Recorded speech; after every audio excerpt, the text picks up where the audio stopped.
There's a lot of snow up here. Looks to be a cinnamon phase black bear. He's going up the tree. All right, guys, welcome back to Beyond the Barrier, a production of Barrier Outdoors. Today we are back with episode 2. We're going to be talking about our spring bear hunt to Montana last year. 2023, we headed out to Montana to get after some spring bears. So before we get started, we're going to go from my left to my right. We have Keegan and Travis, myself, Cole, and Noah.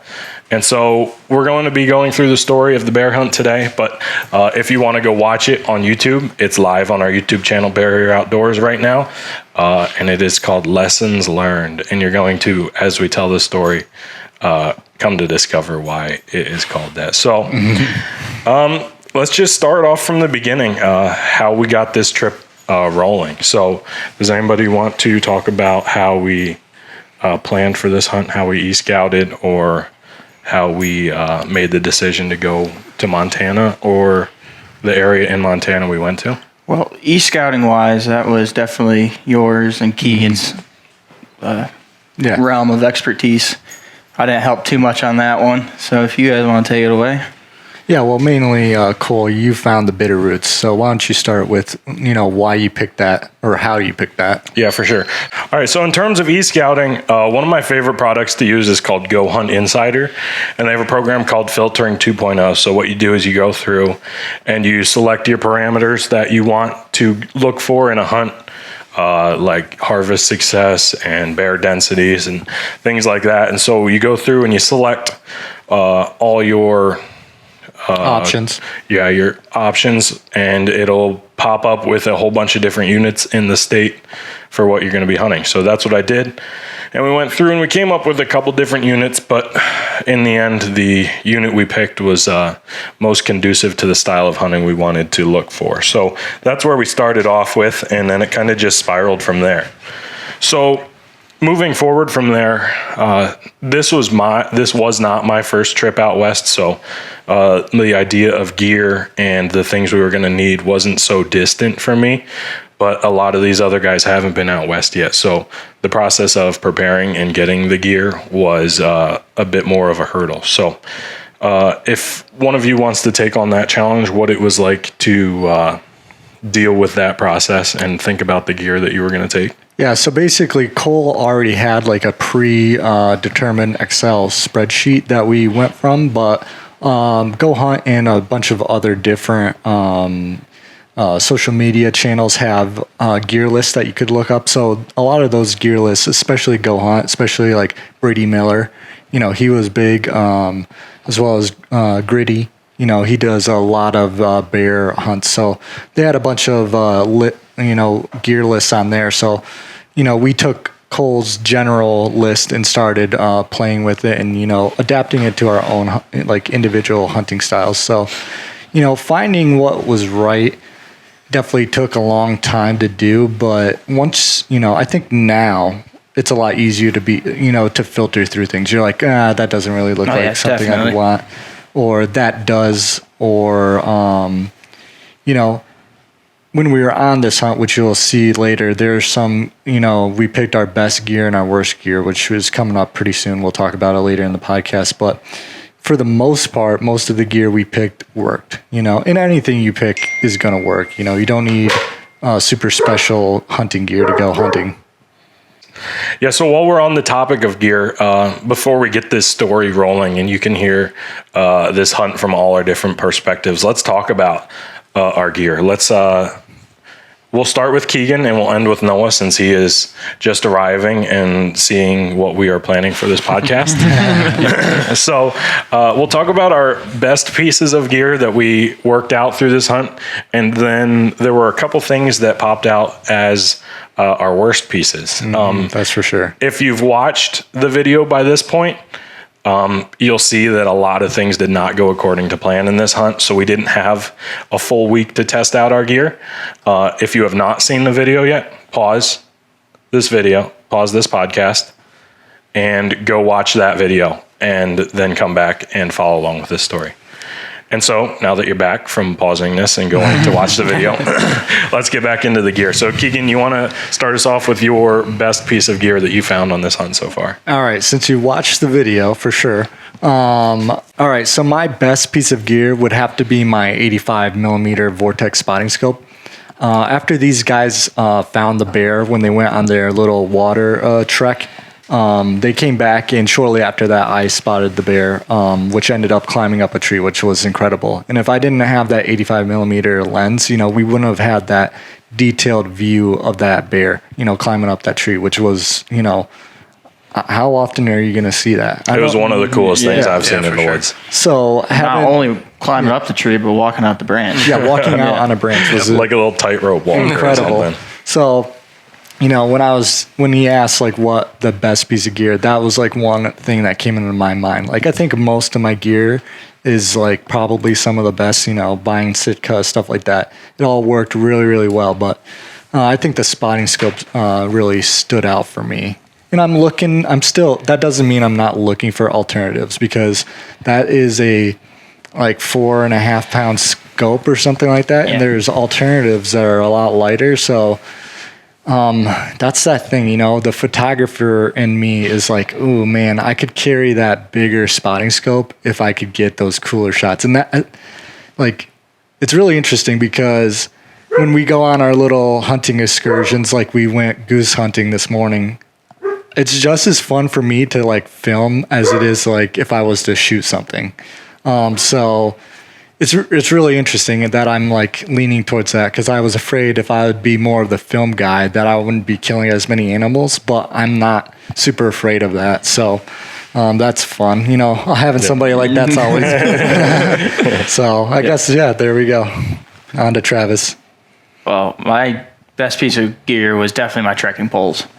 I was adamant against them in the beginning. I'm like, I don't need no trekking poles to go hiking. But I ended up ordering a pair off of Amazon at the last minute, and I'm glad I did. Going up some of those steep cliff faces and just hiking through dense vegetation, it just helped so much.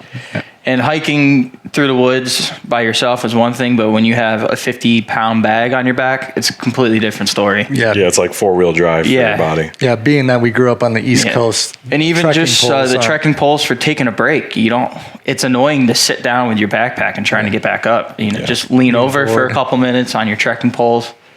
Yeah, it's definitely a game changer instead of walking on 2 legs. Mm-hmm. And between walking through all the snow and then everything being wet, it just made it safer. Yeah, definitely. I think that's the case too. Being an East Coast boys, we're not really used to like the idea of trekking poles, but you see it too much with the granola eating lady down the walking track. Yep. So that was something different for sure. Yeah. I think is that all you have to say about that? Oh, yeah. All right. I think my favorite piece of gear would have been my tent. I got the Seek Outside Cimarron. It's a teepee style tent that can accept a stove. So it was super nice when we set it up that first morning and there was snow on the ground. We got a little fire going in there and it torched all the snow out real quick, and it was like a little sauna in there. At 3 pounds, 7 ounces, I have the spec pulled up here. At 3 pounds, 7 ounces and a 4-person tent, it's hard to beat that. For the setup time also, it took like 2 minutes maybe at the most to set that tent Keegan up. and I weren't even done unpacking his before you had it set up. That's true. For example, I have the Hilleberg Nalo GT4, which has like a little garage, which is great, but it took us way longer. And his tent is a 4-person tent, and it weighs 3-ish pounds. Yeah. Mine is like 7 pounds. It was heavy. Yeah, I carried it. It was heavy. Yeah, so that's something that I'm definitely looking into. Alternatives for sure. The only downside to that tent is it doesn't have a floor. So I'll bring it on our elk hunt this fall, and the spiders and little bugs in there might bug me a little bit. So, but at a 6-foot peak in the middle, as a tall guy, being able to stand up in your tent most of the way at least is super. Yeah, definitely tempting. Yeah, for sure. All right, what do you got, Noah? What was your favorite piece of gear? I feel my pack was very comfortable to carry. It really was. I think it was a Sitka pack. Oh, yeah. Yeah. Oh, okay. That, I think it was the Sitka Mountain Hauler 6000. I was going to ask you because I know you knew probably a little bit more about than I do. I don't have experience with carrying different kinds of packs, but for the first one and that first time, I think it was very, very comfortable and very easy to use. Nice. And actually, I've used it a little bit deer hunting here in PA, but yeah, that was a very easy pack to use. How does it compare to your firefighter packs with the oxygen tank? Much more comfortable. Much more comfortable, for sure. My shoulders took longer to start killing me than packs do, but yeah. All right, so we got through our best pieces of gear. Well, I got something to add to Noah go there. ahead. Noah was the only one to run Sitka backpack. Us three, we all had Mystery Ranch. Yep. Yeah. Keegan had the Beartooth. Yeah, 80 liters. Yeah, he had the big one, and Cole and I were running the 60 liter. The Metcalf. Yeah. And by the end of the trip, I think we were all pretty jealous of Noah. Yeah, I was just about to say there's a lot of comments online for sure. Yeah. To be fair to the Metcalf, I ran it on an elk hunt in Wyoming, and then this hunt. I honestly don't believe mine is set up properly quite yet. I know for a fact mine's not set up properly. I think the lack of comfort in mine has to do with the fact that it's not properly set up. Human error. Yeah, basically I have to agree because after we got back from the trip, it's been almost a year now. In the late fall of this last year, I got my backpack and I adjusted it, and it felt a lot better. Yeah, so I have Noah's pack pulled up here just to get it clear. So we were running the Mystery Ranch Metcalf, but Noah's got the Mountain Hauler 6200. And in terms of like load size, they're a pretty comparable pack. They have about the same carrying capacity, other than the fact that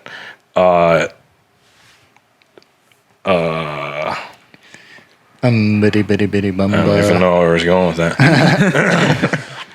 Other than the fact that it's made by a different company. Yeah, which is fine. Yeah. I think another factor that there was like a little bit of a rain factor while we were out there, and I noticed we actually had to look for something to cover Cole's pack up. Yep. Didn't yours have like a built-in rain fly? Yeah, it was like a different material, like resistant to rain, kind of. Not completely, but better than I think the pack that Cole had. Unfortunately, I was in a hotel during that. That's a little bit of foreshadowing. Yeah, we'll get into that. Stay tuned. All right, before we start off this story, let's just do a little bit of words of warnings for some of the pieces of gear that we did not enjoy. Let this be taken with a grain of salt, though, because something that works for you is not always going to work for us. So don't be afraid to give things a try. But in that same strain, some things did not work for us, and we're just I'll hit it off real quick. I think so. Me and Travis got the Mystery Ranch sling, which is there's like a little holster that's supposed to hold your gun down on your hip, and then a chest piece that comes across on your sling.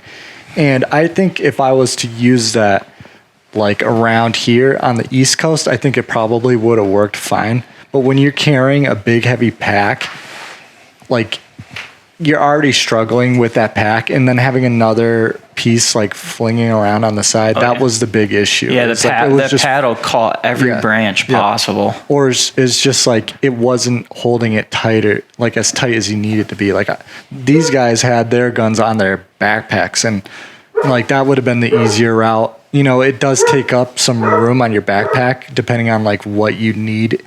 Like I had my tripod and trekking poles and a water bottle in the side pouches, which are big enough to fit the butt of your gun. So I couldn't have had it on my sides. I could have had it strapped on the back though, which would lead to like maybe finding another product that is like good for a back on the back. Yep. So go ahead and talk about it. Yeah, well, we're definitely not bashing it at all. No. Like we think it's a really cool concept. It didn't work for us. We were trying, we adjusted it multiple times, and no matter what we did, it always seemed like the top part of it just kept falling off your shoulder. And you couldn't keep it on. And by the end of the trip, I think I took mine off and I just strapped my gun to my backpack. Yep. I couldn't do it anymore. And it cuts into your shoulder too. I don't know if I noticed that, but yeah. Well, I was running the bipod. You were running a bipod too, weren't you? On your rifle? Oh, yes. Yeah, that was probably more of my bipod issue. Like my bipod was cutting into my shoulder. But another piece that I had issues with out there were definitely my boots. I don't know exactly what model I was wearing, but I was wearing a pair of Danner boots, and they're just the most uncomfortable boots I've ever worn in my life. Like, they kept my feet warm because we were hiking, and I made sure not to get insulated because I knew all the hiking my feet would be warm. But the little bit of dampness to them, and they're waterproof, but they just hold. It felt like they held moisture in them, just the tiniest bit. Are those the boots that First Light really push? Are those Danners? No, I don't think so. Okay. Yeah, I don't know. I know that I ran the same pair of boots, and I've had them for a couple of years, and I do notice that it's got some sort of synthetic material on the outline that does seem to hold water quite a bit, even if it does keep your foot dry, and it just makes it a little bit heavier. So I've worn them for a couple of years. They're definitely a good entry level boot, but if you're going to become more technical hunting, there's definitely better choices out there. So moving on from that, unless anybody has anything else to add. I used the Schnee's Beartooth. I think I took insulated of 400 grain, or gram, was it? Gram? Yeah, gram. And I'm really tall and lengthy and skinny, so I run insulated boots usually because my feet are just always cold. But no complaints from there. I did use the Ken & Trek Gators, and they didn't. I think they did break on the trip. So I couldn't remember if it was during hunting season here or on the trip. I'm pretty sure they broke on the trip. So I just bought the Peaks Gators, and I'm gonna give those a try. Sweet, yeah. Nice. Gators were definitely a big advantage though that time of year. There was great super green dry grass in some spots, and then we were up to our crotches in snow in other places. So to be able to handle those different kinds of terrain with gators and keeping that section of your legs dry was great. All right, so moving on from the gear, we're going to start this story off. So I think the way we're going to do this is I'll just start our story off, and if anybody has anything to add or details from their perspective, just jump in. And I'm going to be talking a lot. Unfortunately, I got sick on this trip. Yeah, so it'll be a story that we'll tell for a while because it was quite a actually. I think I'll start it off. All right, go for it. So we've been planning this trip for how long? It was a year in the making. Yeah, jeez, I mean, it was like a little over a year, but that's just because we were so far away from the season. We could have gone, on other trips quicker, but and it gave us time to buy gear. Buy gear. Because Cole was really the only one who had any gear. Yeah, we didn't. Most of us, I didn't even have I was just using scent blocking Cabela's type of stuff. So I bought Sitka gear because I wanted performance gear that would keep me alive and comfortable. So I committed to that. But needless to say, we had a year in planning. During that year, I got married, and then my wife got pregnant, and then we had our kid 2 weeks before we left for that trip. And I said that in the bear video, which hopefully you've seen. And if you haven't, go watch it right now. And now you're back. Yep. Like and comment. And it's hard to say what you should have done and shouldn't have done. We could have probably moved the trip if we that might have helped, but regardless, my daughter was born 2 weeks before we left, and we were awake for a whole 24 hours before my daughter was born. And so at that point, I was super, I needed sleep. I had no sleep, and we had to have, a C-section. It wasn't an emergency, but, we were getting ready for that C-section.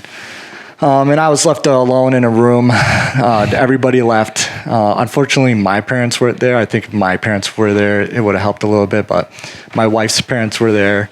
But everybody left the room to get ready for the C-section, and I was just left in a room alone. And unfortunately, I have asthma, and I probably had my first anxiety attack. So, I was just afraid for my wife and my kid.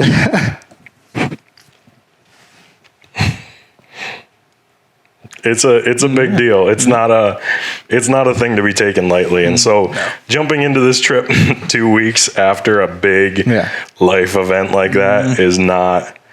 So unfortunately, in hindsight, we could have planned a little bit better. So unfortunately, I had an asthma attack, and it was a bad one. I tried working through it. I've had asthma attacks in sports and stuff like that, and I've been able to work through it.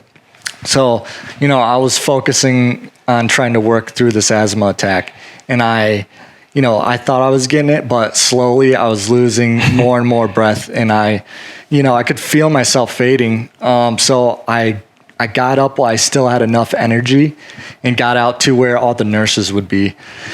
And, with the slightest little breath I had left, I'm like, asthma to the one lady that was out there. So, they attended to me. My mother-in-law went in with my wife for the C-section, and it was crazy. And then after that, it was hard to say what happened, but it seemed like my body went into shock. I was just shaking uncontrollably.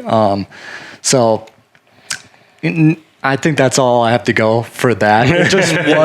It was an ordeal, and it took, we had to leave 2 weeks later. Yeah. And luckily, I want to mention this. I have a big support system. I have 7 siblings. My parents are great. I live a quarter mile down the road. So my wife had plenty of support while I was going on this trip. And she supported you to go on this trip. Yeah, for sure. There's definitely not to be looked over there. No. And it took me a week or so to feel better. In a few days, we left for this trip. So he thought. Yeah. So he thought to get better to feel normal. So then, a few days after I started feeling normal, we left for this trip. Yeah. So we live in Northeast Pennsylvania.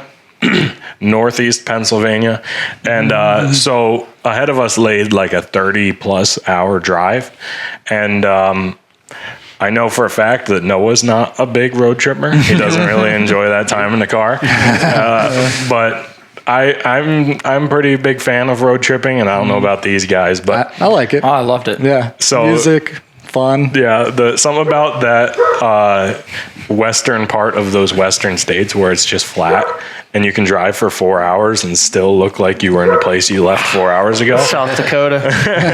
With a little bit of folk music, hits the spot. I mean, at least South Wild Dakota horses. puts random statues on the side of the highway. Yeah. I was going through our pictures the other day, and I'm like, oh, yeah, here's that T-Rex we saw. Here's that giant bullhead. Yeah, if you haven't done a trip like that before, I highly encourage you to get out there and see some of those places. So we left on a Friday night, I believe, after work for most of us. Yeah, like 7 o'clock. And I had to drive 2 hours north to get to you guys, too. Let's not leave that out.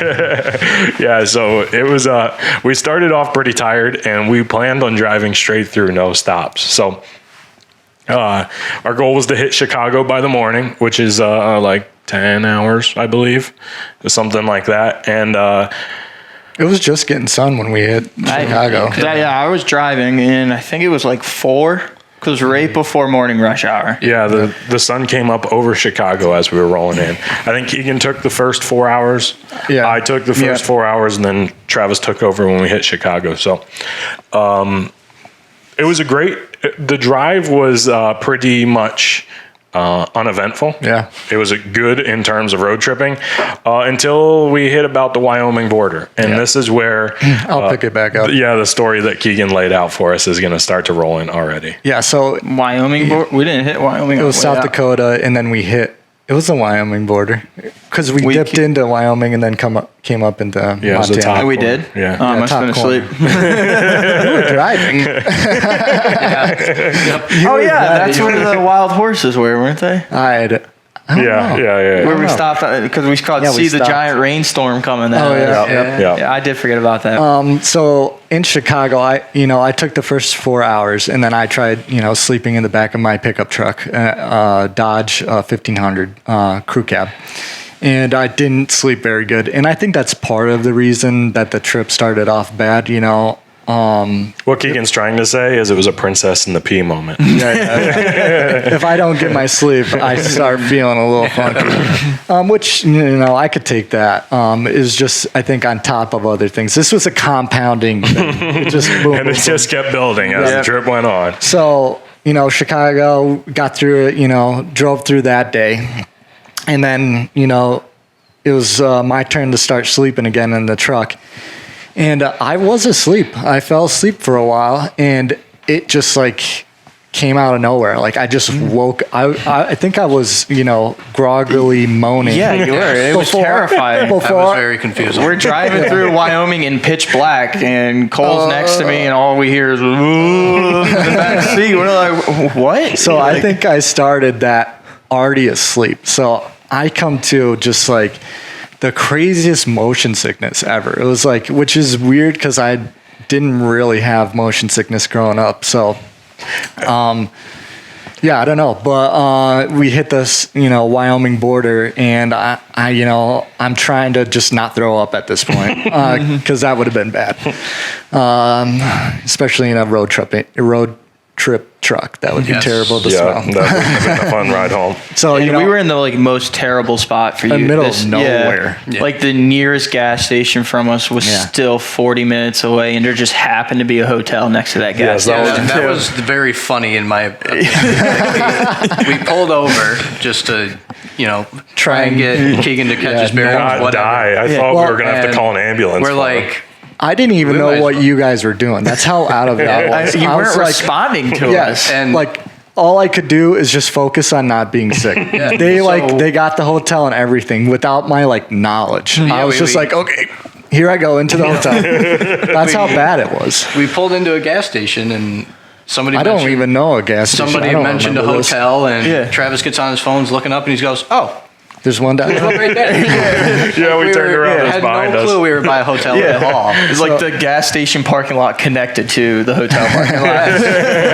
So we, they got me in the hotel, and I, passed out. So that's how that went. That would have been our second night. Yeah. I mean, at this point in the trip, too, at least running through my mind, I don't know about these guys. We just figured it was just. I did at least figure just too much time in the truck, not enough sleep, not eating that well. That's what my thoughts were. And so we really didn't, at least I got to stop saying we because I don't know what you guys thought, but I didn't really think too much about it because I know how I get on if I'm hungry or not eating right and not sleeping. Too many corn dogs from the Flying J. Hey, they kept me rolling. So that was our first diversion from the plan. We planned to drive straight through. At this point, we picked up 8 hours probably in the hotel. Yeah, I think it was good for all of us because the next morning, spirits were light again. Fresh. Everybody's eyes weren't quite so heavy, and it was. Yeah, if we rolled in like that, you were feeling pretty good the next morning too. If we rolled into the hunting spot like that, I would have been rough. He would have had to set up his tent and sleep a whole day. Yeah. Anyway, it's super convenient that it happened there too because, in my experience, the road trips, that section is fun. But the last section, when you hit Wyoming, when you hit Montana, if you hit Colorado, that's when it starts to get really fun. You see some of that western landscape come into view. So looking out the window at Pronghorn, super cool animal if you've never been out west. So having a lighter attitude was super great for that section of the trip. Oh, you can't forget about all the prairie dogs. Yes. Yeah, the prairie dogs are a good time with 4 guys in the truck. So at this point, we stopped at the Badlands, right? Yep. It was... No, you're past that. Yeah, I think that was... South Dakota? Yeah, Somewhere so in South Dakota. We skipped over it, but we stopped at the Badland National Park. It's a super cool... geography kind different, of very different, super cool. At this point in time, Keegan was feeling fine. Yeah, that's so, true. Yeah, we skipped this part by a lot. Yeah, it was like it's like if you imagine being on Mars. It's probably pretty close. Yeah. So anyway, we skipped over that quick little detour. Keegan got sick in the hotel, got better, back in the truck, Headed to Montana. and we are en route to our first pin Hitting that we the snow. e-scouted. Hit the snow there for a Yeah. little bit. So that's where our second diversion from the plan started kind of coming into view.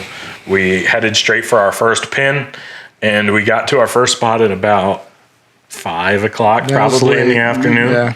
Yeah. And we could tell that. Oh, before we get to that part, we got to talk about coming into Montana. Just- So the part of the we came into, we dipped down into Idaho to come back in. It was just the fastest route. And as soon as we hit Idaho, because we went up this big mountain, and I mean, we could It was see a over high the snowbanks. It was a high pass. Yeah, I mean, they were as big as the truck, the snowbanks were. And at this point in time, I could see in Cole's face that he's just freaking out. And I'm trying to be light, you know, break up the tension, but I could tell it wasn't working at all. If you know me well enough, I don't like to divert from plans. My mind is set on a plan, and I like to keep it. And so when I started to see that our plan was not going to happen, I got a little nervous. But Travis does keep the mood light very well. And then we started heading down the mountain pass down into Montana, and actually, no, we started seeing green. Yeah. And rain. And then I'm like, see, Cole, we're fine. Yeah, that's true. But then what happened when we got to our spot? yeah. So we got to our first spot, and I definitely skipped some key details. But we got to our first spot, and it was a Forest Service road that followed this beautiful creek that was flowing deep down in Lot of water. the bottom. This road was, what, a mile long? It's pretty- yeah, it's 2 miles pretty long? I think it was a mile to our first spot. Yeah. But it took us 50 minutes to get down this road. Yeah. It was good that we had a 4-wheel drive truck. Yeah. Let's just say that. So we got to our first spot. We hop out. We pull out the binoculars, and a couple things started to fall apart with our plan. The first of which would have been that on our e-scouting, everything we e-scouted that we thought was going to be meadows full of green grass and stuff that bears will like to eat turned out to be like rock slides and avalanche chutes. It was a lot steeper than we expected. and significantly steeper than we It expected. ended up being goat territory, not bear territory. Yeah, there's a line in the video where I say it was mostly goat country instead of bear country. And so we glass a little bit, we hike a little bit, and we just decided to pull stakes on this spot because nothing about it is what we want. Yeah. So before you change that, Okay. There's a big lesson that we learned there too, because there was one hill that we looked. We're like, we'll hike this up right away, and that's where we'll put our base camp. And we're e-scouting has said it was what 1,000 feet of elevation over a mile. Yeah. There's Or like- roughly like 2, 3. Yeah, or something like that. We're like, 2.5. that's not bad. We can do that in like an hour or It took so. half a day to get up there. And then we got there and looked up, and we're like, that's a rock wall. Like, why did we think that would be okay? It reminded me a lot of like Zion and Angels Landing. Like it would have taken, big. it would have taken half a day to get up there. Well, just for a little bit of reference for you guys, like the highest areas around where we live is 2,500 feet. 2,500 feet, and it's a gradual climb. Like we don't have mountains like that here. No. So we didn't really know how to judge the elevation Topography change. is definitely like a skill. Like reading topography on a map is hard to do, you know, especially because the distance between topography lines change a lot between maps. So what may be 20 feet between topography lines might be 100 feet in a different map. So, you know, you really got to hit that topography real hard and realize what you're getting into. Yeah, for sure. A quick tip for everybody when you're e-scouting, if it looks steep, I guarantee you in real life it is much steeper. Yeah, So just if the keep that in topo mind. lines are close to each other, it's a no-go. If 7 topo lines looks like one, you might want to consider a new spot. So we get out of that spot. We head back to the truck. We cook up some dinner at the truck, and Enjoy the views. It was beautiful. it was one of the most beautiful spots on the whole trip.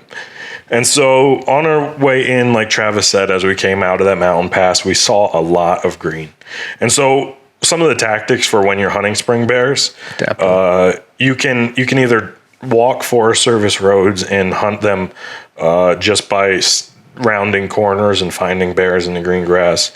You can run them with dogs. We don't have dogs. And you can glass and spot and stalk them on those big first green meadows, and that was the tactic we were going for. So when we didn't see green in our first spot, we remembered that there was a lot of green in some of those places we drove through on our way in. So we got another hotel for the night, which wasn't part of the plan either, but we decided it was the best to get rested up, reset, use some of the Wi-Fi to do some more e-scouting.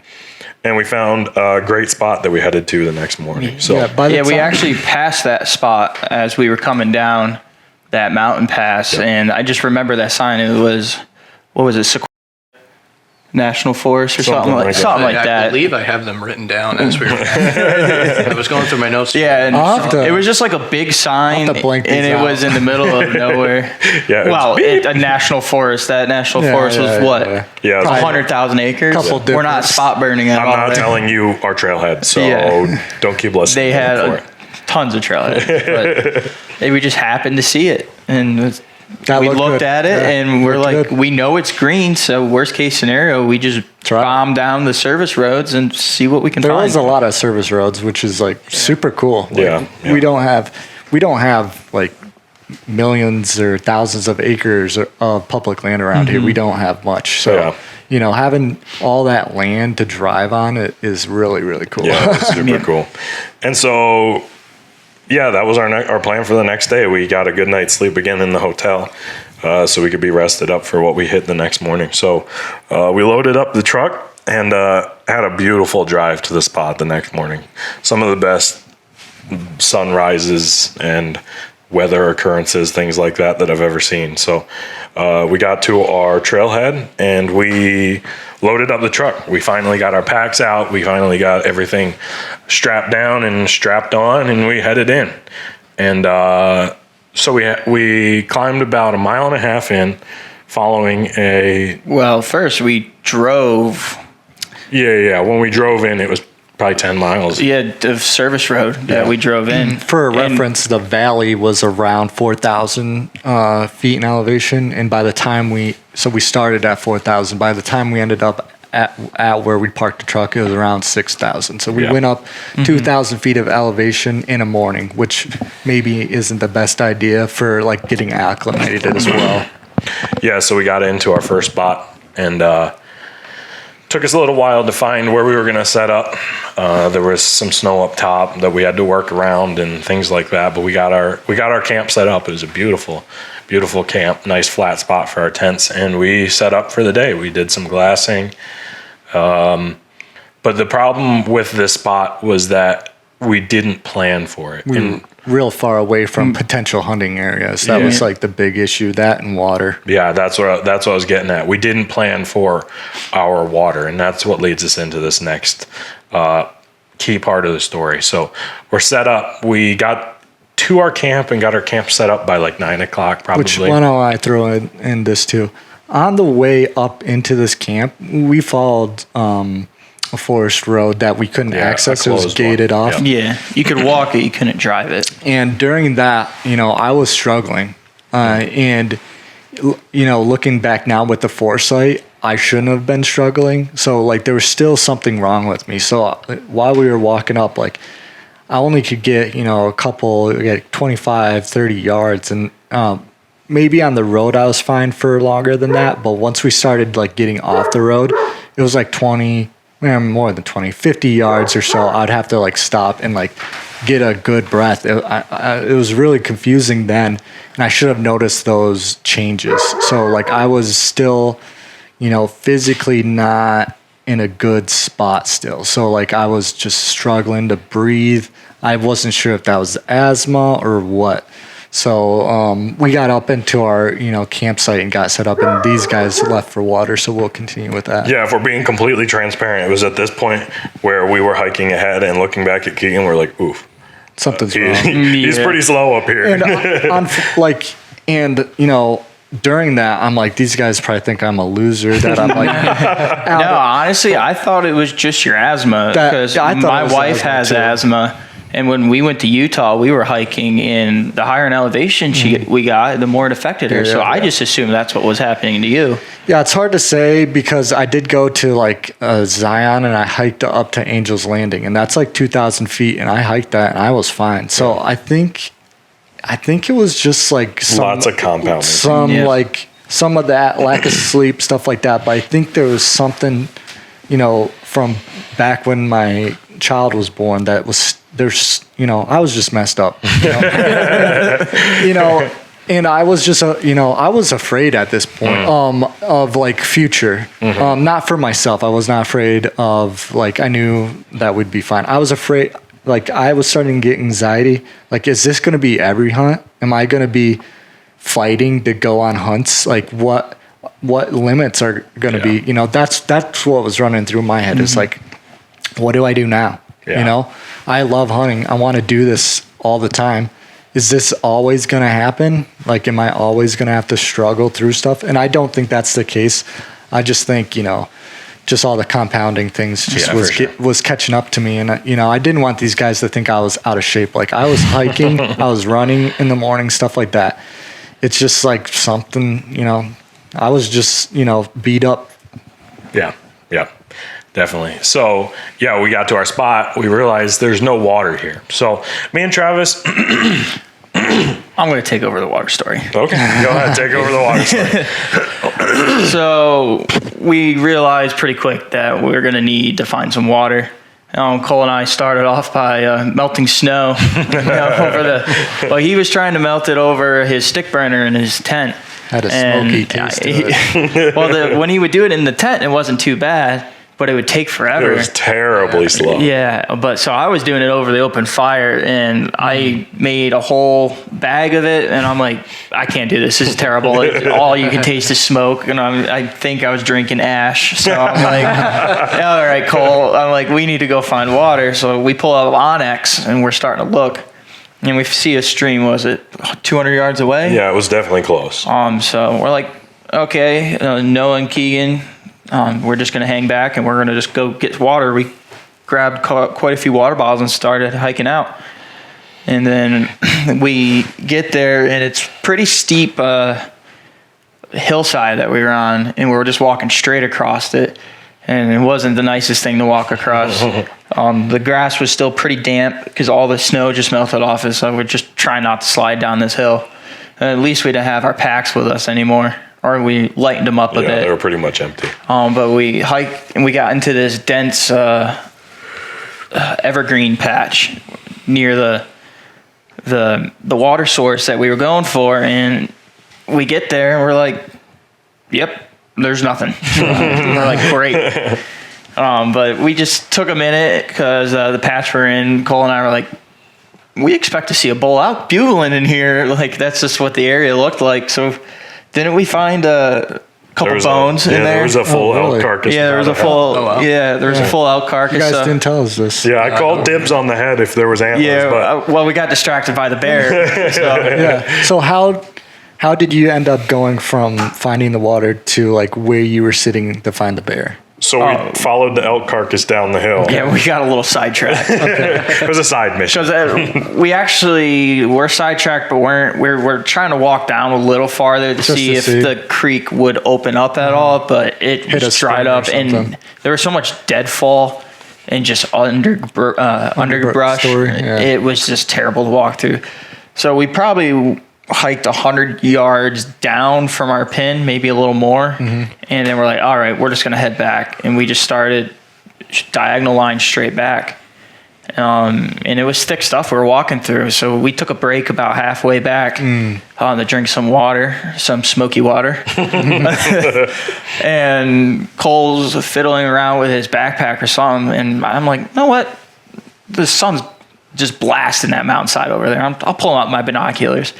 And Cole sees me pull out my binoculars, and I instantly go, bear. No way. No, it was like this. It was like this.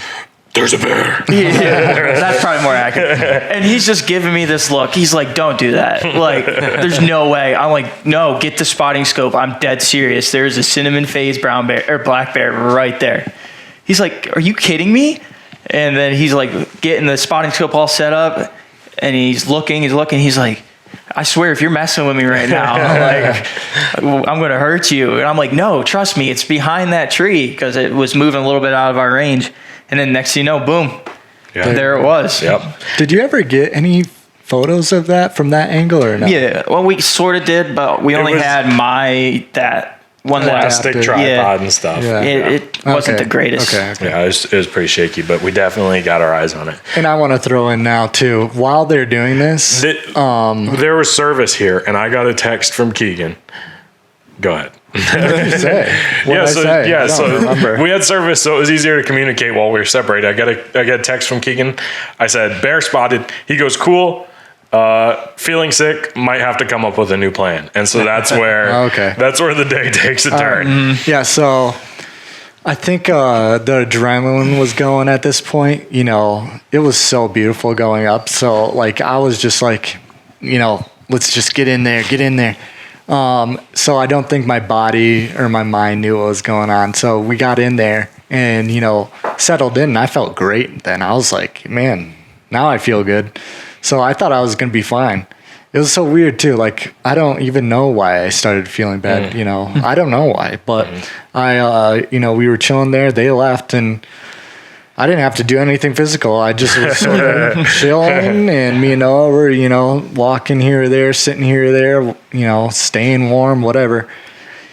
And you know, it's hard to think back now of what, you know, how it started, but I just was sitting there and just started feeling a little weird, and I'm like, I feel a little weird. And I think it was part tired. I'm like, I feel a little tired. Maybe I'll go like lay down in the tent for a little bit. And I got in that tent, and it was cold out. What do you think? How cold do you think it was? The sun was warm, but the air temperature was probably 30s. It was like a manageable cold. Yeah. It was definitely above freezing, but not much. Yeah. And I got in the tent, and the sun was on the tent, so that was keeping it a little warm. That's why I thought, I'm just a little bit warm from the tent. But I'm laying there, and I'm like starting to cook. I'm like, man, I'm getting like hot. And that's where I videotaped myself in the tent. And when we got back from this trip and I showed my mom that video, she's like, ooh, you don't look good. Thanks, Ma. I kind of want to add something on that. Since we've come back from the trip, I've gone through an EMT course, and I became an Noah's EMT. an EMT? Yeah, Noah. And part of that learning process in the textbook, we learned about altitude sickness. And while I was reading the symptoms and studying all that stuff. You think about me? Yeah, I really did. And I'm like, man, this is exactly what Keegan was going through. So I think we could chalk it up as like probably lack of sleep, probably not eating quite right, probably a little bit of my asthma, and some altitude sickness. Yeah. And I don't think any one of those things would have stopped me. It's just a combination. Yeah. Yes. Altitude sickness normally happens a little higher, but when you come from... Some people don't even get it. Yeah, when you come from a low elevation like this, plus all your compounding things, a change in elevation like that probably was enough to make you messed up. A little messed up. And then you add like me thinking about my wife and my baby, and then I think part of it too was anxiety about getting sick. Like the thought of getting sick was making me more sick. Yeah. Like I'm like, I don't want to be sick a mile and a half from my truck and an hour from town. So keep going. That'll bring up later. We get back to camp. We start to discuss some of these options, and a lot of stuff happened that doesn't really need to be repeated because it was just some stuff that gets worked out on the mountain. Yeah, tensions get high sometimes, but the fact that we're all good buddies, things get worked through. And, AKA, I threw a little hissy fit for a little bit. But Noah, I still laugh what Noah says that night. You know, I kind of was hoping that got brought up. It was funny. So I threw a little hissy fit because they were talking about like just bombing down Forest Service roads in the truck, and it was staying kind of low to the and truck. I was so gung-ho, like, no, backcountry roughing it. I want to sleep in the tent. And, Which we still would have slept in the tent just and by at the that truck. point in time, my rifle scope base, I noticed my rifle scope base was like almost off my rifle. I'm like, what?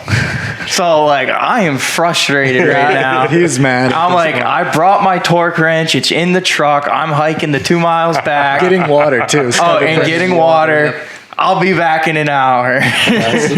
So while he's gone, go ahead. Yeah, well, when he left, Keegan was like saying, I hope we can come to a conclusion there. I hope we could get out of here so I don't get sick in the woods. And I was like, well, I think it was 2 summers we worked together. all three of me, us. Cole, and Travis. And obviously, when you work with people, you get a little heated sometimes. I was like, well, usually, Travis is one of those people that he just needs time to think about things.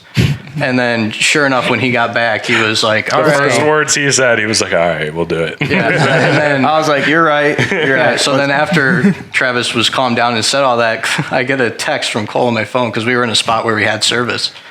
And We were right next to each other. I just didn't want to say it out loud. And he goes, you called it. I told you. Yeah, so we bombed back down into town that night. Yeah, well, while you were gone, that's when I spotted the bear. Yeah, Yes. yeah. Yep. So while he was gone back to the truck, We picked it back up. we're waiting for him to come back and be like, all right, let's go. At this point, I don't know what's going on, so I'm like, okay, let's at least let's go glass up the side of the mountain here. We were up at a good vantage point to where we could see things, and I go over and I sit down, I'm chilling, and I don't think it took very long. And boom, there's the bear. I saw him in my spotting scope. He was just like, what really drew me to him, for reference, if you're like looking through a spotting scope at animals at distance, the bear was a mile away from us at this point. Mm-hmm. Not only a mile, but a drop 2,000 feet across the canyon. We had no We don't idea. even know what it looked like. It could have been a little trickling stream, or it could have been a raging river. Like we that's a didn't good know. point. We might have not even been. And then able to another cross. 2,000 feet back up. Well, anyways, the sun just hit his fur and it really lit him up. So definitely look around for patches of sunlight and movement in those areas to find him. So I caught him, and it wasn't minutes before he jumps in this giant tree. Like the diameter of that tree's got to be like huge. Yeah, it was probably a 4 or 5 4 or 5 foot. Oh, tree. yeah, easily. a giant ponderosa. Yeah, huge tree. This bear just starts climbing up it, which you'll see this in the video if you watched it, or if haven't, go watch it. Welcome back. Because it's incredible. Like I said, this is gonna be on Natural Geographic. Just messing around, but it was incredible. It was so cool watching that bear go up that tree and then out on the limb, and then back down. Yeah. So then the bear, gets out of the tree, and then we could finally get like a better look at him, and we know that it's the same bear because it was like a cinnamon phase. It was brown, on the body, and then it came down to black socks around the feet, or the paws or whatever. And he looked pretty good. Yeah. Looked like a pretty. It was a shooter. Yeah, For sure. a shooter Oh, yeah. for sure. Not overly massive. In the moment, looked like a huge bear. Looking back now, still a pretty big bear. Yeah. We got to watch him, chomp his way through the grass, and pretty cool. Every time I've seen a bear locally, it's been on the run. So being able to watch this bear sort of like me, Bear doing bear things. Yeah. it was cool. I highly recommend going on a bear hunt. Yeah, for sure. Yeah, so we watched the bear for a little bit. It was super cool. We learned some cool things about a bear. Like, we already knew that they had a Incredible great sense of smell, Yeah. but it winded us from a mile away, and you can see it clear as day. Yeah, in the video. that part really blew my mind. Yeah. Watching him just kind of pick his head up and Cole Chomp. go, And then run. the wind's going Yeah, his he way. checked So the I wind. think, yep. Yeah. And then he just took off down the hill. It was I incredible. was like, that is crazy. Yeah, that doesn't make sense. No. It does not. Yeah, so he was out of our lives at that point. So we had some time. We talked it out, and we I decided. convinced them to go back to the hotel, Yeah, so we went to the hotel for the night, hoping that he could sleep it and off again. I'll hit it again. It was just like that night in the truck. Like I woke up, I don't know, 4-ish in the morning. Me and just Keegan like- shared a bed in this hotel, Yeah. so yeah, he definitely woke up at 4 in the morning. Yeah, I woke up at like 4 in the morning, just groaning in pain. It was like it's hard to like it was a weird pain. It was stomach induced, like definitely, and nausea, a lot of nausea. And at this point, I'm on a what was the medicine? Dramamine, I believe. Dramamine. I'm on a Dramamine diet. Yes. Yes. I'm taking it as closely as I can, back to back to back. And so I wake up and I'm like, guys, you gotta just, for me, go hunt.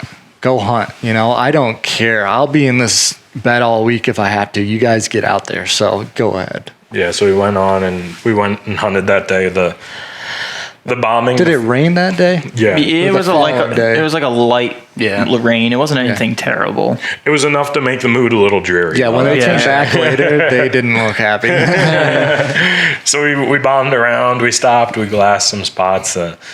Otherwise completely uneventful, but it gave the three of us time to just talk about what's happening, right? The situation wasn't ideal at this point, but the thing that eventually made us call the hunt was the fact that he would get good. We thought he's fine, and then he's not, and then he's good, and then he's not, and I'll explain it a little bit too. So while they're gone, there's a grocery store, I go get some stuff. I'm literally eating like grapes and like Ritz crackers. Like that's all I could eat is just these little bits of food. And it was a lot like when I was having what I thought was shock after my asthma and anxiety thing. Like I would shake for a bit and then I would... That's shock. Yeah. Well, if you ever gone through shock, it's crazy and it's hard.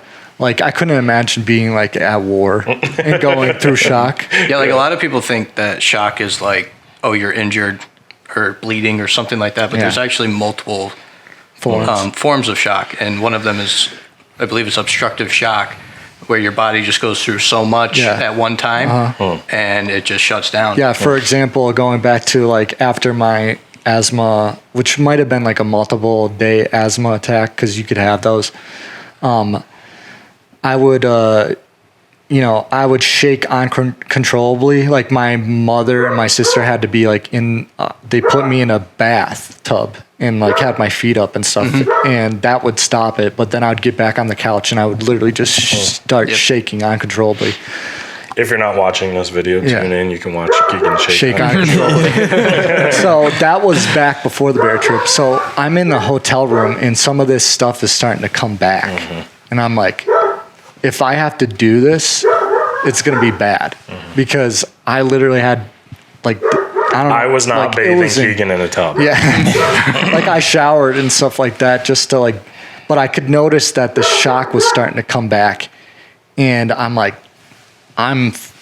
now that anxiety thing's coming back. I'm like, oh my God, like if I have to do this is going to be tough. Like, so it would be like, I'd be good for a little bit, and then the little bit of shakes, and I'm like, and then I'm like trying to eat a little bit of food, trying to drink, and meanwhile, I'm sleeping all day long. Like, I've never been so tired. Like, I slept and slept and slept, and when I woke up, Dramamine, eat a little bit of food, back to sleep all day long while these guys were gone. Yeah, so we talked about it. We decided that the getting better, the thinking he was okay, and then having it taken away, and then coming back, and it was just like a vicious cycle that we were going through.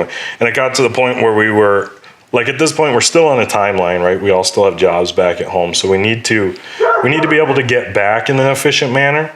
And so to have him be getting better and getting worse and getting better, driving straight home was out of the option completely, and just having so many things in the plan up in the air, it was just stressful. I would probably label it as. So the three of us decided to pull the plug at that point, and we went back and we fought Keegan a little bit about it because he didn't want us to leave. Yeah. But Keegan was dead set on him getting an airplane back home, and he was going to leave his truck out there for us. He's like, "I'll see you guys when you get back." But we fought him tooth and nail with that. We're like, we started this together. We're going to end this together. Yeah, I didn't really think of it that way. I thought of it, which is weird that I think it this way, but like the amount of money they spent to go on this, that's what I thought about is like, oh man, they spent money to, do this. I feel terrible about that. Honestly, personally, I don't think that crossed my mind at all. No, I wouldn't say so either. No. It was more of the That's what I experience, thought. because for me, that's something, Yeah. that trip was not very far out of my comfort zone, but something I wouldn't normally do. Far enough. Yeah. And even Cole knew this, and I know he was kind of bumming because he didn't think I was having a good time. But, Yeah. yeah, it For was. sure. It was a weird emotional part in the trip. Like we were there was a little bit of excitement to get this over with and just start headed home. There was sadness because like you can't leave a place like that and not feel mourning about the views that you're leaving behind. So we pulled the plug and we headed home the next morning. So we stopped Yellowstone on the way home. We tried to break up the trip, make it a little more exciting on the way home. Which was amazing. I'm very glad we did that. Reference back to Yellowstone when we stopped at the what is it? The Yellowstone Grand Canyon? Yeah. I got out of the truck and just like boom, I just got so like dizzy. Like it must have been the like elevation or something, or like I was still messed up. So, I had to drive a lot of the way home. Like if I wasn't driving, I would get sick in the back basically. So I ended up doing a couple like 10-hour days and stuff like that. But we would stop at hotels on the way back through too and sleep like throughout the night. So I wouldn't get worse. Yeah, so there it is, our 2023 lessons learned with an underline, double exclamation point trip. It was super fun. It was a great adventure to spend with all my buddies here. But we're getting kind of long here, super long-winded. There's one little thing I want to hit on to wrap us up, and let's just hit on our best memory of the trip. Oh. Favorite thing to happen. You always hit me with he hit me with this at the last podcast. I'm like, I have no idea. Like sometimes we don't look through the whole PowerPoint. So. Surviving, making it home for Keegan. Not having to get Keegan a helicopter. I'll start us off, and then it'll give you guys a couple seconds to think about it. So definitely my best memory was setting up camp that first day. Me and Travis left Keegan and Noah behind for a couple seconds to find a good camp spot. And when we crested over the crotch deep snow and saw that like oasis of a campsite, it was like, oh, it was like, this is camp for sure, because like commanding views of all the meadows around, flat spot in nice heavy pines. It was just a super great moment. So that would have been my best memory. What was your guys' thoughts, us taking you there? Because we're like going through this super deep snow. You guys must have been like, what are you two doing? Not for me, really, because I'm the cameraman. So I'm like, oh, let me get up here and take a shot and shoot. But it doesn't take away from it. It's hard to say because maybe if I didn't have my camera, I would have thought more things. But I just wanted to get cool shots. I got my favorite photo from that spot when we were crossing the snow, when you guys were crossing the snow. Yeah. That's my favorite photo. That's the thumbnail photo. Taking that photo is just like a lot of pride in that. I just love that. So that's what I was thinking about. Yeah, for sure. What about you, Noah?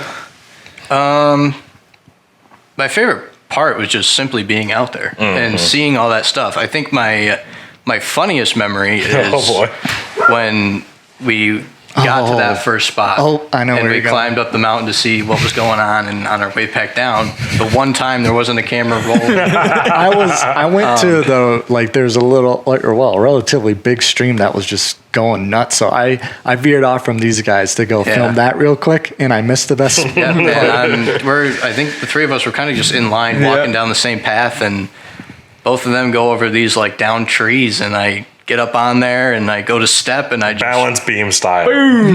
I took quite the fall, and it was luckily I didn't get hurt from it. He had his pack on, so he rolled like an armadillo. Yeah. But yeah, that was pretty funny, and we were definitely disappointed that didn't get caught on camera. I like that one. That's a good one.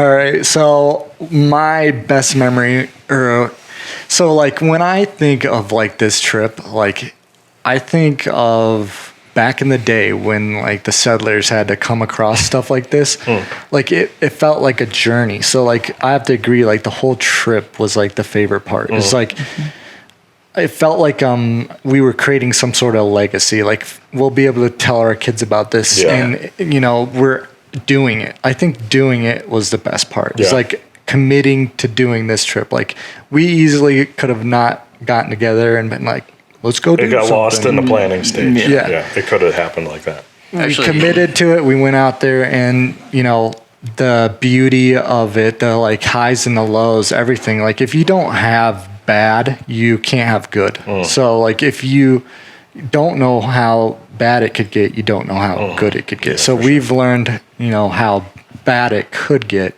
within reason. It could get a lot worse. We could have needed that helicopter. Yeah. But like try out the unreach. going up those, you know, mountain roads, there's so many different memories or pictures burned into my memory.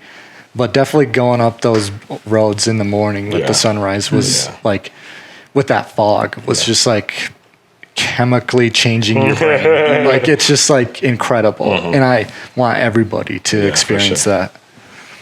We got Trav. Well, completely different than that. He went like this very deep. Yeah, like I really, mystical route. I'm about to say my favorite memory was that night in the hotel room when on the way home. For some reason, it's like 2 a.m. We finally got a hotel, and we are just uncontrollably laughing. It was like a couple. It was like a group of 6th graders at a sleepover. Yeah. Oh, I remember now. Like everything just went downhill. Like we ended our trip early, but we're still making the best of it. I don't even know what we were talking about, but it was like uncontrollable for 45 minutes. It got to the point we weren't talking. We were just laughing. And like when it would go silent, it was funny for some reason. The best part about that is it ended like that. We passed out. And then our bodies realized that it was 2 a.m. and we should just go to sleep. It's really not funny. That's how I knew that like everyone was content with our decisions. We're still out here having a great time, making the best of our situation. Yeah, absolutely. Yeah, I can't wait to get back out there. You know, Noah's not a big bow hunter, but us 3 are going on an elk trip in Colorado. So I'm hopeful to like pay them back in some sort of way, whether it's like incredible, you know, photography of them or whatever. I want to find something for Noah eventually. We got to get Noah back out there and, you know, repay him somehow. And if Keegan gets sick again, he's not coming back from the Colorado mountains. It's not happening. I'll be all right. All right, guys, thanks for listening. This was definitely one of the best trips we've taken so far, and I'm glad you guys were able to follow along as we told the story together. It's been a while coming to get us be able to be all 4 of us here in the same room, but we finally pulled it together today. If you haven't seen the YouTube video, head over to our YouTube channel, Barrier Outdoors. First of all, subscribe so you can see all the videos that are on their way. We've filmed a couple good ones. And leave a comment on the videos. If anything you saw or listened to on this podcast helped you or made you feel any sort of way, just leave us a comment, like it, and be nice to us. we're still young. We're still learning. And thanks for listening. We'll catch you guys on the next one. All right. Awesome. Let me try that again. All right, guys, we're post-recording right now. We just finished up the podcast, and in the background, I have 2 German short-haired pointers that are quite rowdy today. So if you hear the barking in the background, I sincerely apologize, but hopefully it doesn't take away from the story.